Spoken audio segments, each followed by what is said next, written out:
السلام علیکم دوستو لیجنڈ اشفاق احمد کہتے ہیں کہ میں ایک فوتگی کے موقع پر نیم غنودگی کی حالت میں کچھ سو رہا تھا اور کچھ جاگ رہا تھا۔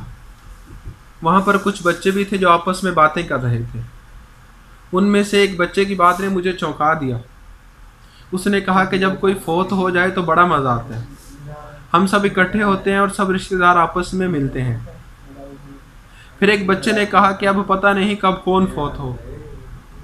نانا ناصر الدین کافی بوڑھے ہو چکے ہیں اور ان کی سفید داڑھی بھی ہے، شاید اب وہ فوت ہوں۔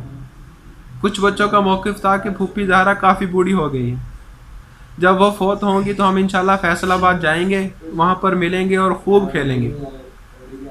اشفاق احمد کہتے ہیں کہ میری بھانجی کی چھوٹی بیٹی جو بہت چھوٹی ہے، اس نے کہا کہ نانا اشفاق بھی بہت بوڑھے ہو گئے ہیں، اور میں شاید چونکا بھی اس کی بات پر تھا۔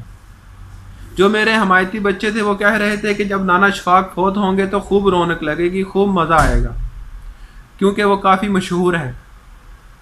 وہ بچے بڑے تلخ، سنجیدہ اور گہری سوچ و بچار کے ساتھ آئندہ ملنے کا پروگرام بنا رہے تھے، کیونکہ ظاہر ہے بچوں کو تو اپنے دوستوں سے ملنے کی بڑی آرزو ہوتی ہے۔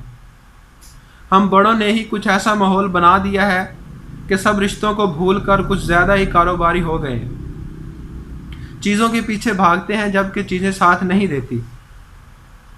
ہم جانتے ہیں کہ رشتے طاقتور ہوتے ہیں اور ہم رشتوں کے حوالے سے ہی پہچانے جائیں گے۔ خدا کے لیے کوشش کریں کہ رشتوں کو جوڑ سکیں اور ایسی خلیج حائل نہ ہونے دیں کہ ملاقاتیں صرف کسی کے فوت ہونے کی مرہون منت رہ جائیں۔ کیا ہم بچوں کی طرح اس بات کا انتظار کریں گے کہ کوئی فوت ہو تو ہی ہم مجبوری کے ساتھ لاٹھی ٹیکے یا پھر چھڑی پکڑے وہاں جائیں؟